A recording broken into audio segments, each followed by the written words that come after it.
ఈ సంగ్రామము సరిసమంగా లేదు. శ్రీ రఘునాథుడు పాదరక్షలు లేకుండా భూమిపై సంచరిస్తున్నాడు.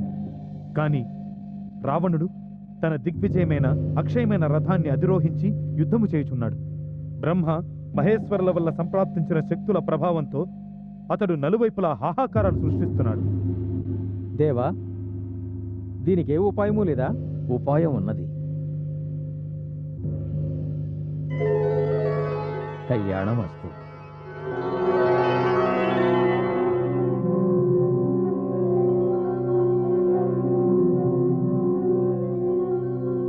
దేవేంద్ర, నేడు రావణుని అంతము నిశ్చయము. ఈ సమయమున శ్రీరామ ప్రభువునకు సహాయము చేయుట వలన సకల దేవతల కార్యములు సిద్ధిస్తాయి. నీవు వెంటనే నీ దివ్యరథమును శ్రీరామచంద్రుని సేవకై పంపించు. తమ ఆజ్ఞ పితామహ. మాతలి,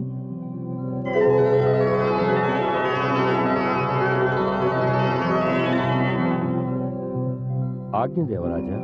మాతలి, నీవు తక్షణమే మా దివ్య స్వర్ణమయ రథమును తీసుకుని సమరాంగణమున శ్రీరాముని సేవ కొరకై వెళ్ళు.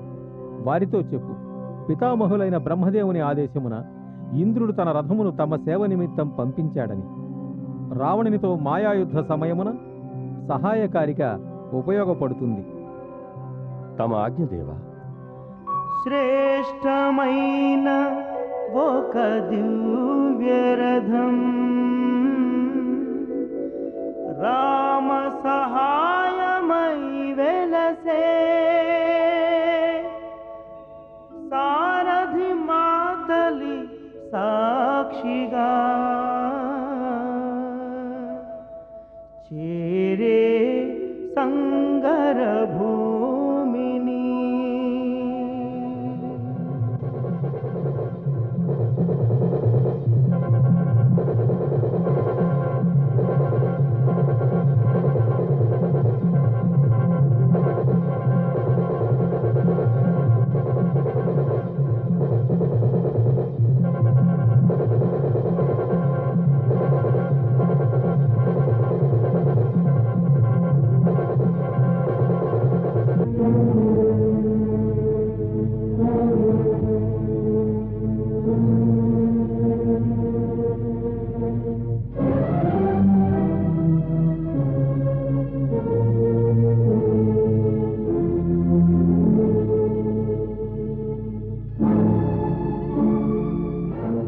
హే రఘుకుల తిలక, శ్రీ రఘునాథ, శ్రీ లక్ష్మణ కుమార, తమ శ్రీచరణములకు సారథి సేవకుడైన మాతలి ప్రణామము.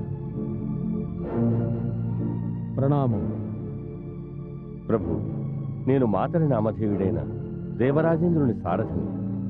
సురేంద్రుడు యుద్ధమున తమ విజయకాంక్షతో తన దివ్యరథమును తమ సేవ కోసమే పంపించినాడు. దీనిని స్వీకరించండి ప్రభు. కానీ మేమెన్నడూ దేవరాజేంద్రుని ఏ సహాయమూ కోరలేదే. హే నాథ, దేవేంద్రుడి రథమును పితామహుడైన బ్రహ్మదేవుని ఆజ్ఞతో పంపించినాడు. రావణునితో మాయాయుద్ధము చేయుటకు ఇది తమకు ఉపయోగపడుతుందని దేవేంద్రుడే స్వయంగా చెప్పినాడు. జాగ్రత్త అగ్రజ. యుద్ధ భూమిలో ఎవరినైనా త్వరపడి విశ్వసించడం ఆపదహేతు. శత్రువు క్రూరుడు, మాయలు పన్నుటలో సిద్ధాస్తుడు. శ్రీ లక్ష్మణ కుమారుల వారి సందేహము సముచితమైనదే. తమ సందేహ నివారణార్థం నేను ఈ రథము యొక్క విశిష్టతను వివరిస్తాను. అది కేవలం దేవలోకవాసులకే విదితం. హే రఘువంశ శిరోమణి రఘునాథ, ఇది బ్రహ్మదేవ నిర్మితమైన దివ్య రథము. ఇందు సప్తగుణ విశేషములున్నవి. అష్టమహానాగులు వాసుకి, అనంతుడు, తక్షకుడు, శంఖపాలుడు, గుళికి, పద్ముడు, మహాపద్ముడు, కర్కోటకుడు ఈ రథం కళ్ళెపు త్రాళ్లలో అదృశ్య రూపంలో ఇమిడి ఉన్నారు. నక్షత్ర రూప రత్నములతో ఈ రథము అలంకృతమై ఉన్నది. ఇందులో ఇంద్రుని మహాధనస్సు, అగ్ని సమాన తేజస్సు గల కవచము, అనన్య సామాన్య శక్తి గల బాణములు ఉన్నవి. ఇది అవసరమును అనుసరించి వేగమును పెంచుకోగలదు. తమ బాణములను గురి తప్పక ప్రయోగించవచ్చు. ఈ దివ్య రథము సాగర కెరటములపై అగ్ని శిఖలపై నిర్విఘ్నముగా పరుగులిడగలదు. అన్నిటికంటే పెద్ద ప్రమాణము ఈ రథమునకు పూంచిన దివ్య ధవళాశ్వములు. ఇవి దివ్యాశ్వములనే ప్రమాణము అవే స్వయముగా చేస్తాయి ప్రభు. నమామి బ్రహ్మదేవాయ పుండరీకాక్షాయ మహేశ్వరాయ. యుద్ధరంగమున దీనిని సదుపయోగపరిచి దీనిని ధన్యుని చేయండి ప్రభు. సురాధిపతి తమ సేవాభాగ్యమును కలిగించి నన్ను ధన్యుణ్ణి చేసినాడు. సంశయమును త్యజించి దేవహితము కొరకు లోక కళ్యాణము కొరకు దీన్ని స్వీకరించండి కరుణానిధాన.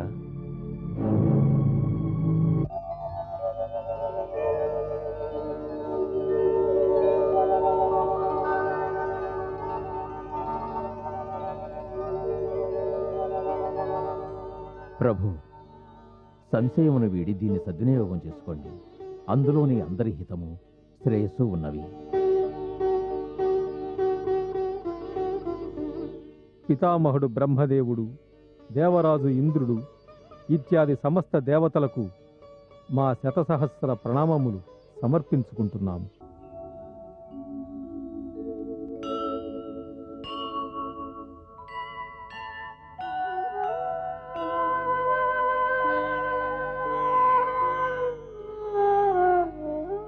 ఆదేశించండి స్వామి. మాతలి, శత్రువు ఎలాంటి అనీతి మార్గమును అనుసరించినను నీవు మా సంకేతం ప్రకారమే నడుచుకోవాలి. హే పురుషోత్తమ, తమ అభిప్రాయము, అశ్వముల గతి, శత్రువుల మాయ, దాని ఫలాఫలములు ఇత్యాది విషయములు ఆలోచించకుండా నేను ఏమి చేసినా నా ఈ సారథ్య విద్య వ్యర్థం. సారథి ఇటువంటి విషయములన్నిటిపై శ్రద్ధ చూపడం అవసరం. తమరు నిశ్చింతగా ఉండండి ప్రభు. శత్రువుల ఏ రథము కూడా ఈ రథగతిని అందుకోలేవు ప్రభు. ఇప్పుడు మా రథమును రణక్షేత్ర మధ్యమునకు తీసుకువెళ్ళి. అటులనే ప్రభు. జై విఘ్నేశ్వర.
మహోదర, ఆ వనవాసుని చెత్తకు ఇట్టి రథము ఎచట నుండి వచ్చినది.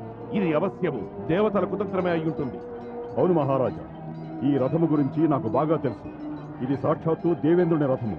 ఇంద్రుడికి ఇంతటి సాహసమా? మా నుండి విముఖుడై అతడు రాముడికి సహాయం చేస్తాడా? ఇంద్ర, రాముడితో యుద్ధము చేసిన పిమ్మట మేము నీతో యుద్ధము చేసి నీ మదం అణిచెదము.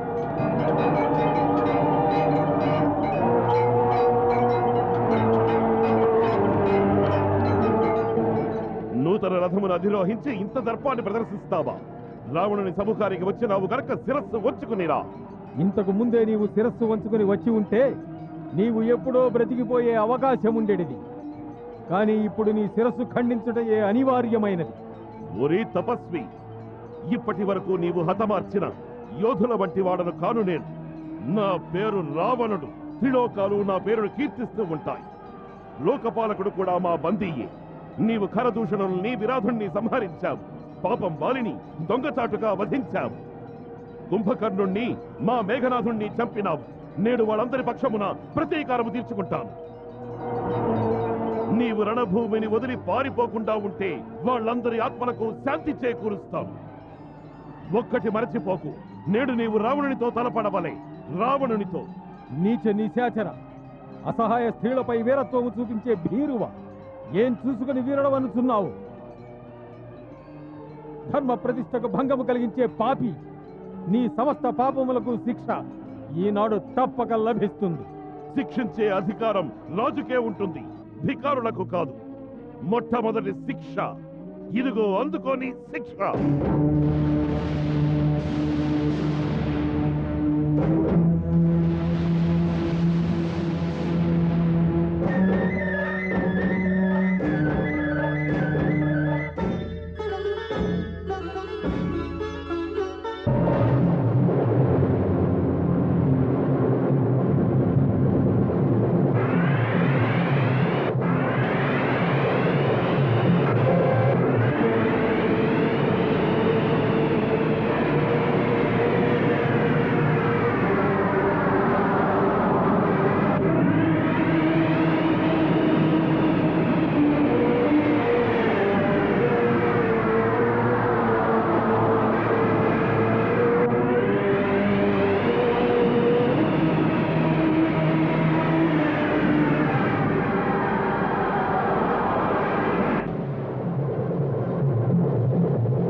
రాముని అమోఘ బాణములు నిష్ఫలములైనవా? లేదు దేవేంద్ర, రఘువీరుని బాణములు నిష్ఫలము కావు. అది రావణుని రాక్షసుమాయ. దాని వలన శిరస్సు ఖండించబడినా తిరిగి ఉద్భవించి పునర్జీవితుడవుతాడు.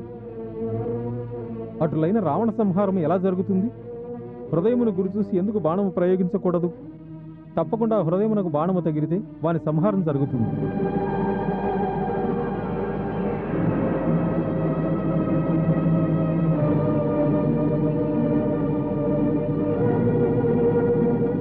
ఓ దేవరాజేంద్ర, అదొక గూఢ రహస్యం. శ్రీరాముడు రావణుని హృదయమును గురి చూసి బాణము ప్రయోగించడు. శ్రీరామునికి బాగా తెలుసు, రావణుని హృదయములో నిరంతరము సీత వసిస్తున్నది. సీత హృదయములో సాక్షాత్తు ప్రభువు శ్రీరాముడు అనుక్షణం విరాజిల్లుతూ ఉన్నాడు. ఇక ప్రభువు ఉదరములో చతుర్దశ భువనములు సప్తఖండములు ఇమిడి ఉన్నాయి. ఈ స్థితిలో బాణప్రయోగం చేస్తే రావణునితో సహా సీత, ఆమెతో పాటు రాముడు, ఆ రామునితో పాటు సమస్త బ్రహ్మాండము వినాశనమైపోతుంది. అయితే రావణ సంహారం జరగదా? అవుతుంది. ప్రతిసారి శిరస్సుపై ప్రయోగించాలి. ఈ విధముగా శిరస్సు పదే పదే ఖండించబడుతూ ఉండడం వల్ల అతడు వ్యాకులుడవుతాడు. ఇటువంటి వ్యాకుల పరిస్థితిలో వాని హృదయము నుండి సీతపై భ్రాంతి తొలగిపోతుంది. ఏ క్షణములో అయితే వాని హృదయము నుండి సీత తలుపు తొలగిపోతుందో ఆ క్షణమే అంతర్యామి రాముడు రావణుని హృదయంపై బాణమును ప్రయోగించి వానిని అంతము గావిస్తాడు.